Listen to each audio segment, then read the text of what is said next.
4 గులాబీ కాంతి గింజలు ఫీనిక్స్ పంజరాన్ని తాకగానే పంజరం ఒక్కసారిగా బంగారు మంటల్లో కరిగిపోయింది. లోపల బంధించబడ్డ ఫీనిక్స్ రెక్కలు విప్పి ఆకాశంలోకి ఎగిరింది. ఫీనిక్స్ ఆకాశంలో కనుమరుగైన వెంటనే గది నిశ్శబ్దమైంది.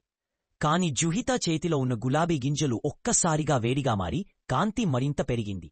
చీమ ఆశ్చర్యంగా, అరే, ఫీనిక్స్ వెళ్ళిపోయింది కదా, మరి ఇవి ఇంకా ఎందుకు వెలిగిస్తున్నాయి అని అంది. ఆ సమయంలో గది మధ్య నేలమీద పగుళ్లు పడ్డాయి. ఆ పగుళ్లలోంచి బంగారు కాంతిరేఖలు పైకి రావడం మొదలైంది. గింజలు ఆ కాంతివైపు లాగుతున్నట్లు అనిపించాయి. జుహితా జాగ్రత్తగా అడుగు పెట్టగానే నేల పూర్తిగా తెరుచుకుని కిందికి వెళ్లే మెట్లు కనిపించాయి. అవి నల్లరాయి, మృదువైన అగ్నివెలుగు మధ్య మెరిసిపోతున్నాయి.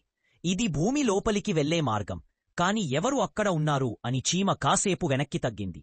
జుహితా గింజలను గట్టిగా పట్టుకుని, ఫీనిక్స్ మనకు ఇది చూపించిందంటే అక్కడ ఇంకో రహస్యముంది అని చెప్పి కదిలింది. కింద నుంచి మెల్లగా వినిపించిన శబ్దం గుండె చప్పుళ్ల లాంటిది. కాని అది భూమి గుండె కొట్టుకోవడమే. వారు మరింత లోపలికి దిగుతూ ఉండగా చుట్టూ క్రిస్టల్స్ మెరిసిపోతూ గోడలపై పురాతన చిహ్నాలు కనిపించాయి. ఆ చిహ్నాలు కూడా గులాబీ కాంతిలో మెరిసి ఏదో సందేశం చెబుతున్నట్టున్నాయి. మరి ఆ సందేశం? అది ఇంకా వారికే తెలియదు. కాని దాన్ని తెలుసుకోవడం కోసం ఈ లోకంలో ఎవరూ వెళ్లని లోతుకు జుహితా ప్రయాణం మొదలైంది.